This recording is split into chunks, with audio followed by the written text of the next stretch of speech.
be dead anymore. I don't care what you're doing to me. What is up, fellow nerds, and welcome to another episode of What's Next with the nerds here at Not Your Status Quo. A bunch of nerds. So your fellow nerds just got done watching the latest WandaVision, and man, do we have some questions, but we also have some theories to back them up. Starting with obviously the biggest reveal, Quicksilver, or this knockoff Pietro, this recast of Quicksilver in WandaVision. She recast Pietro? What is going on with this? Is this really Quicksilver from Fox's X-Men? Is this really that Quicksilver? Is this really that Pietro? Or what's the story of this? I'm glad you asked, Doug. I found it a bit suspicious that he showed up right as Vision was starting to put all of this together. A lot like Agnes always shows up whenever something weird happens. Why so formal, honey? Oh, it's just a precaution, really. I had a hunch someone might pop over Hi, kiddos! with exactly the item we require. Kind of shows up and kind of changes the subject. And I think this was the perfect subject changer, showing up as her dead brother. She's talked about him. She talked about it to the kids, Billy and Tommy. Do you have a brother, Mom? I do.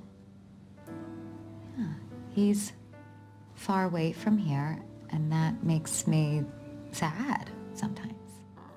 And then all of a sudden, he shows up. I think this is whoever is influencing her, Mephisto, and he needed to intervene right at that moment to really pacify Wanda and Vision so he continue with his plan going down. I really do not think that this is Pietro from the X-Men universe.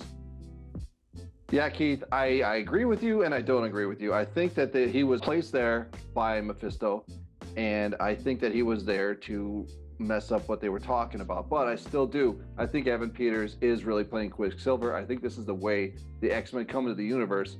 I have a bigger theory about the whole thing. I don't think I'm ready to unleash it on anybody yet, but yes, I do believe that this is Quicksilver from the X-Men universe.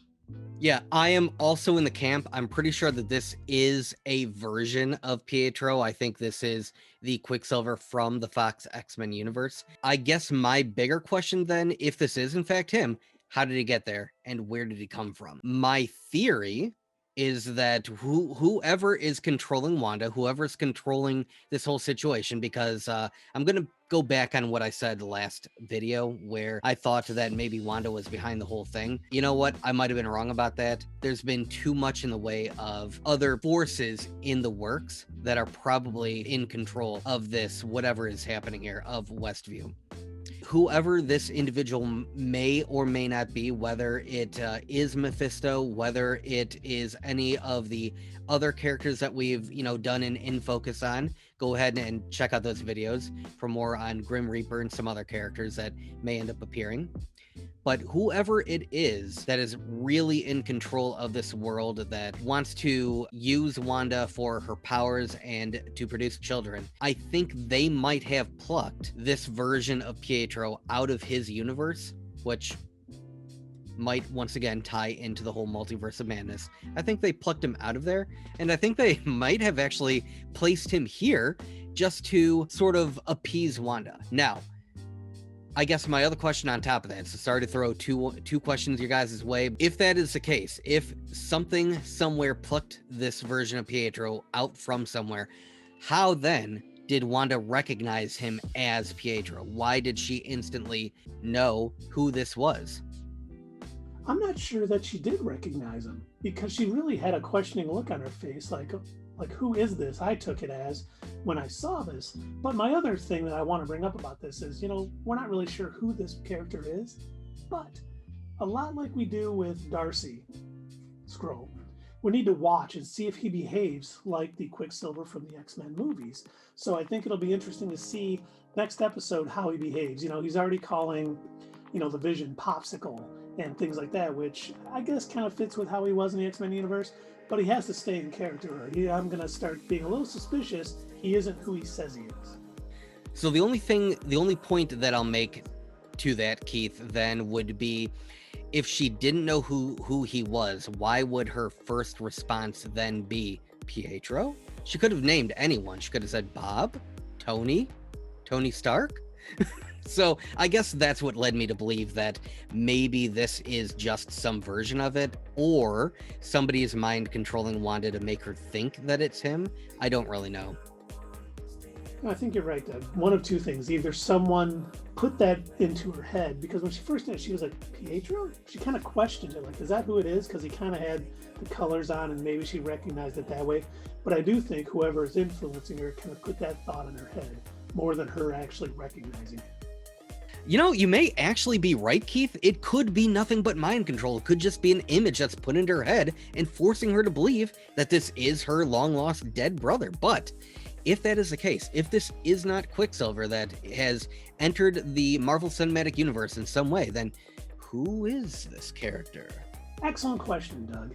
You know, as much as I want to believe it's Mephisto, I don't necessarily think he would take such a hand in the events that are currently going on.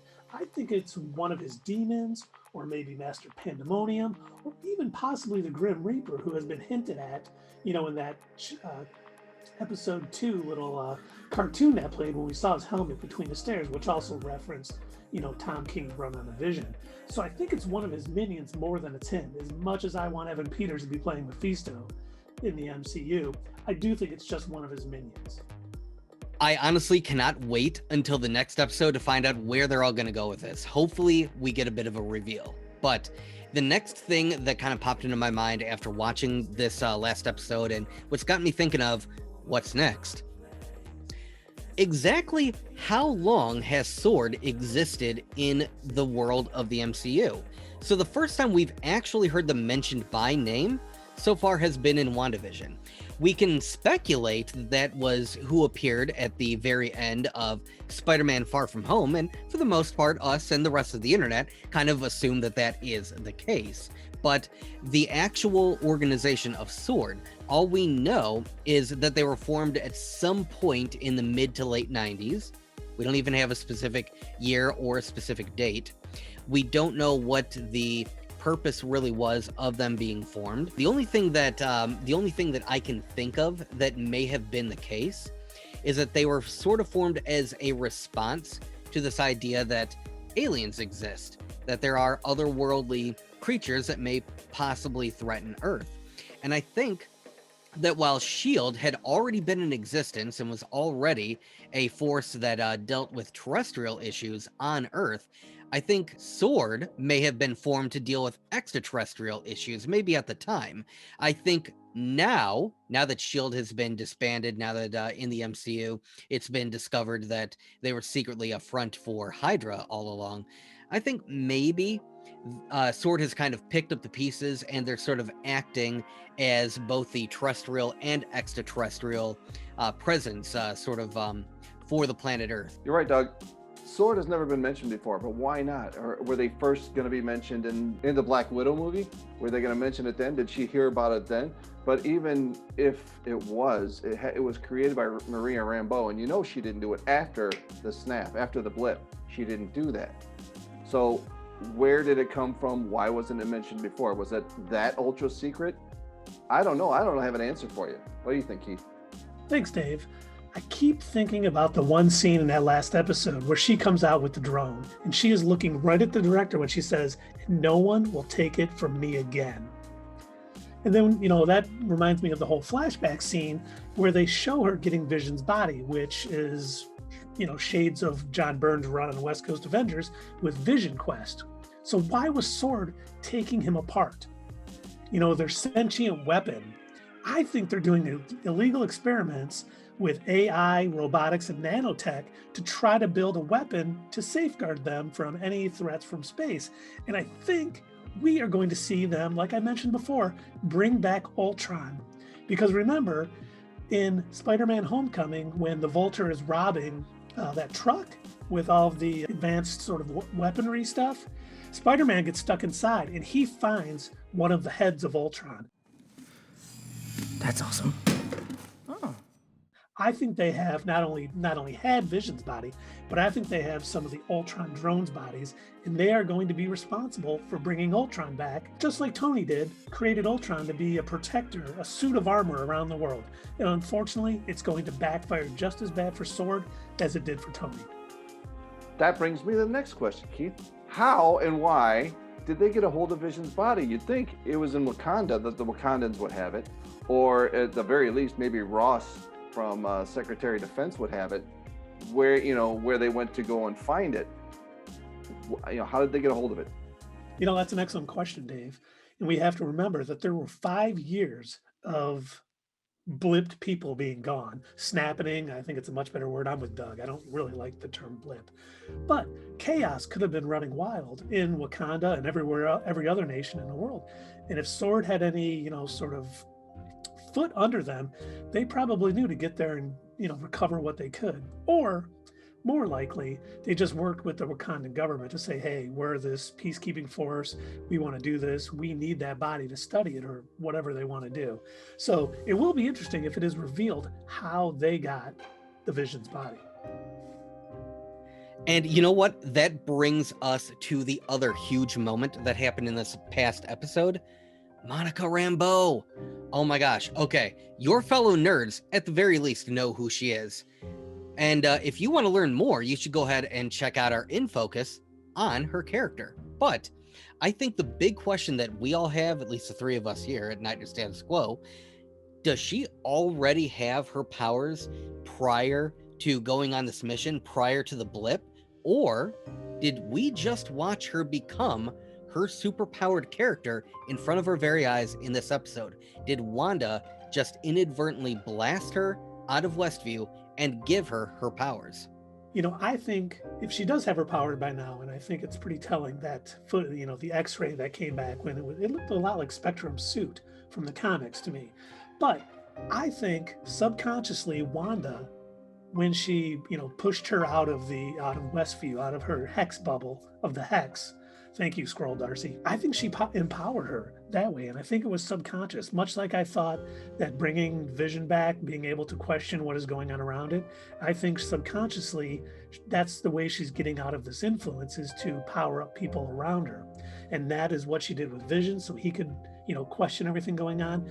And when she threw her out, she did enough to empower her. So when she comes back, she'll hopefully be able to stop whoever it is that is influencing Wanda. This last episode gave us question after question and a lot of opportunity for even more theories. Another thing that came up was this whole discussion of how they were going to re-enter the town, especially after what we end up seeing Wanda doing, where she seems to reinforce it with this sort of red glowy power.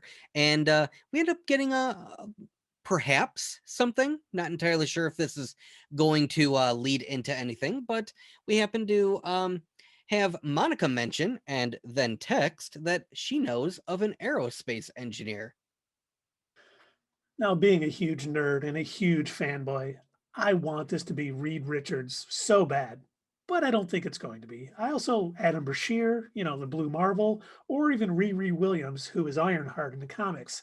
I just don't think that's how they're going to introduce these characters into the MCU.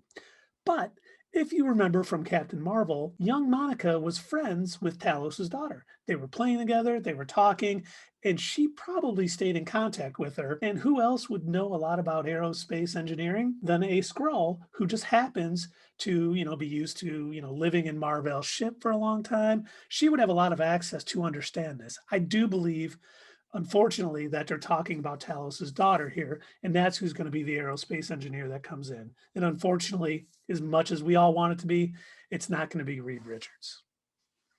Well, Keith, could it be that Darcy's Skrull is this person that we're talking about? Dave, you are definitely onto something. But we should really go to the expert on Skrulls in our group, our own Skrull, Doug. Real funny, guys.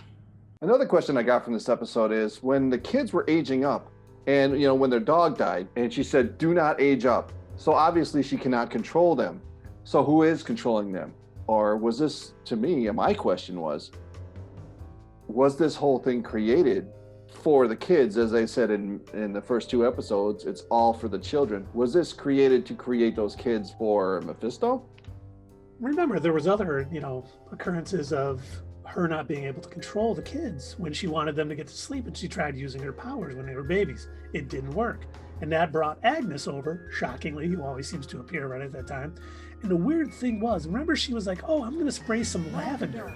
If Agnes is really Agatha Harkness and a witch, who knows what she was spraying on those boys? If she's working with Mephisto, and that was something to kind of bring them out of Wanda's power, maybe it worked. But I do think the reason that Wanda can't control him is a lot like that stork that she had no control over, is because in the comics, the boys were actually a part of Mephisto. And how she brought that in is a convoluted story.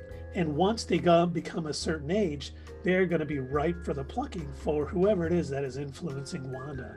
And I think the whole town, all of this was created for her to create these powerful beings. Because if you know anything in the comics, Billy and Tommy are Wiccan and Speed. They're Young Avengers. If you haven't seen it, go to our Theory Palooza about the Young Avengers. You can click on it right up here.